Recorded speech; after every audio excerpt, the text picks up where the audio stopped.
Hi hello నమస్తే welcome back to my channel friends.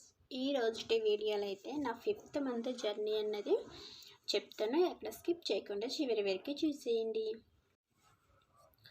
5th month start అయినాక vomitings కూడా start అయినాయి. అదైనా ఎక్కువగా చిక్కుడుకాయ కర్రీ చేసుకుంటే అస్సలే పడేది కాదు. చిక్కుడుకాయ కర్రీ తింటుంటేనే వామిటింగ్స్ వెళ్ళిపోయాయి అన్నమాట. అసలు ఎంతట్లా మనం వారానికి ఒకసారైనా అటువంటి కర్రీస్ చేసుకుంటాం కదా, అట్లా తింటుంటే చాలు చిక్కుడుకాయ కర్రీ అసలే పడేది కాదు. ఒక్కొక్కసారి నార్మల్గా ఏం కర్రీ తిన్నా కానీ పడేది కాదు. వీక్లీ 2 టైమ్స్ లేదా 3 టైమ్స్ అట్లా వామిటింగ్స్ అయిపోయాయి అన్నమాట. ఇంకా అట్లానే చిక్కుడుకాయ కర్రీ పడట్లేదు కదా అని చెప్పి ఇంకా చిక్కుడుకాయ కూడా తినడం మానేసినాను. తర్వాత ఇంకా నైట్ అయ్యేటప్పటికి ఏంటంటే బాగా గ్యాస్ పెట్టేయడం జరిగింది. 6 ఆ టైంకి బాగా గ్యాస్ పెట్టేసేది. ఇంకా మనం గ్యాస్ పడుతుందని చెప్పి ఈ నో ప్యాకెట్స్ అటువంటివి ఏమి తాగకూడదు కదా. సో అందుకని నేనైతే మనకి జీలకర్ర ఉంటుంది కదా, ఆ జీలకర్ర నమిలేసి కొంచెం హాట్ వాటర్ తాగేసేది అనమాట. సో కాసేపటికి రిలీఫ్ అనిపించేది. ప్రతిరోజు గ్యాస్ పెట్టేసేది అట్లనే. ఇంకా చెకప్కి వెళ్ళినప్పుడు మేడం చెప్తే మేడం అయితే టానిక్ రాసినారు, ఈ టానిక్ వాడు గ్యాస్ పెట్టినప్పుడని.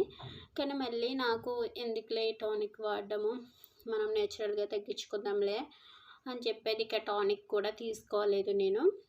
అంటే వాళ్ళు సేఫే రాస్తారు కానీ మళ్ళీ ఎందుకు వాడడం అవి అని చెప్పి ఇక నేను టానిక్ కూడా తీసుకోలేదు. అలాగా 5th మంత్ అంతా మస్తు గ్యాస్ పెట్టేసేది. ఇంకా కరెక్ట్గా 6-5:30కి ఆ టైంకి అట్లా గ్యాస్ పెట్టేసేది పొట్టంతా. అసలు ఇంకా నైట్ అన్నం కూడా తినాలనిపించేది కాదు, అంత ఇబ్బందిగా ఉండేది. అలాగే నైట్ అయ్యేటప్పటికి పడుకునేసరికి అసలు కంఫర్ట్ అనిపించేది కాదు, పడుకోవడానికి వచ్చేది కాదు. మనకి ప్రెగ్నెన్సీ పిల్లోస్ ఉంటాయి కదా, సో 2 కాళ్ళు మయ్యని పెట్టుకుని పడుకుంటారు. సో అటువంటివి తీసుకుంటే కంఫర్ట్గా పడుకోవచ్చు అంటారు కదా. సో అవైతే ఆన్లైన్లో చెక్ చేసినా కానీ కాస్ట్ ఎక్కువ ఉన్నాయి. మళ్ళీ మనకి యూజ్ అయ్యేది ఒక 4 మంత్స్ అట్లా యూజ్ అవుతాయి, తర్వాత ఏమో పక్కన పడేస్తాము. ఇంత కాస్ట్ పెట్టి తీసుకోవడం అవసరమా ఎందుకులే అని చెప్పి అయితే నేనైతే అవి తీసుకోలేదు. అసలే పడుకోవడానికి వచ్చేది కాదు. ఎయిట్ సైడ్ పడుకున్నా, left and right side eight side పడుకున్నా కానీ కంఫర్ట్ అనిపించేది కాదు. 5th మంత్లో అసలే నిద్ర అనేది ఉండేది కాదన్నమాట. ఇంకా అంతలోకి నేను మళ్ళీ లేట్గా డిన్నర్ చేసేదాన్ని. ఇంకా అమ్మ వాళ్ళకి చెప్తే నువ్వు లేట్గా తింటున్నావు కదా, సో దానివల్ల కూడా గ్యాస్ పడుతుంది, అలాగే నిద్ర కూడా పట్టదు, నువ్వు పడుకునేటప్పటికి అన్నం అంతా అరిగిపోతే నిద్ర పడుతుంది అని అయితే అమ్మ చెప్పింది. ఇంకా అప్పటి నుంచి అయితే కొంచెం త్వరగా తినడం మొదలుపెట్టాను. సో అప్పుడు కొంచెం రిలీఫ్ అనిపించింది అన్నమాట. ఎందుకంటే మనం లేట్గా తినేసి కూసేపు అటు ఇటు తిరిగేసి పడుకునేటప్పటికి మనకి డైజెషన్ కాదు కదా, ఇంకా మన కడుపు అంటే ఏదో బరువు ఉన్నట్టు ఉంటుంది, నిద్ర పట్టదు. అలా కాకుండా మనం త్వరగా 6:30-7 లోపు తినేస్తే మనం ఇంకా కొంచెం పనులు అవి చేసుకున్నాం కాబట్టి డైజెషన్ త్వరగా అయిపోతుంది. మనకి పడుకునేటప్పుడు కొంచెం ఫ్రీ అనిపిస్తుంది, మనకి పొట్టు కూడా తేలిక అనిపించేది అన్నమాట నేను త్వరగా తిన్నాక అమ్మ చెప్పాకైతే. ఇంకా విధంగా 5th మంత్ అంతా చాలా ఇబ్బంది పడ్డాను నేను టైంకి తినక, అలాగే వామిటింగ్స్కి, అట్లాగే గ్యాస్ పట్టడం వల్ల చాలా ఇబ్బంది పడ్డాను అనమాట. తర్వాత అలాగే ఇంట్లో టిప్స్ అవి వచ్చేసి మంచిగా ఆ గ్యాస్ ప్రాబ్లం కూడా సాల్వ్ అయ్యింది. ఇక నేను బయట టాబ్లెట్స్ కూడా ఏమీ యూజ్ చేయలేదు గ్యాస్కి, ఎందుకంటే మనం ప్రెగ్నెన్సీలో ఉన్నప్పుడు ఎటువంటివి యూజ్ చేయకూడదు కదా. అందుకే టానిక్లు కూడా ఏమీ తీసుకోకుండా ఆ జీలకర్ర అనేది తినేదాన్ని.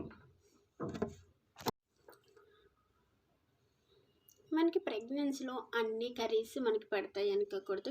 కొన్ని కర్రీస్ మనం ఎంత మంచిగా కుక్ చేసుకున్నా కానీ అవి మనకి ఎందుకు డైజెషన్ కావన్నమాట. సో నాకు చిక్కుడుకాయ ఒకటి, ఎగ్ ఒకటి. ఎగ్ కూడా మంచిగా బాయిల్డ్ చేసుకుని తినాలి, మార్నింగ్ అంటే బాయిల్డ్ చేసేదాన్ని, కానీ అది చూసేటప్పటికే తినాలనిపించేది కాదు. కానీ నా ఫస్ట్ ప్రెగ్నెన్సీలో లెక్కలేని ఎగ్స్ అనేవి తినేసినాను అనమాట, కానీ ఇప్పుడు అసలు ఎగ్ తినాలనిపించేదే కాదన్నమాట. సో ఎగ్ కూడా నేను ఎక్కువగా తినలేదు సెకండ్ ప్రెగ్నెన్సీలో.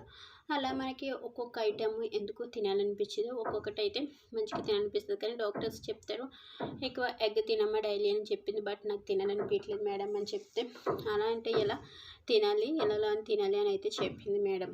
సరే అని అయితే ఇంకా ఎప్పుడో వీక్లీ వన్స్ అట్లా తీసుకునేదాన్ని. ఎగ్స్ తిన్నా కానీ ఇంకా వికరంగానే అనిపించేది.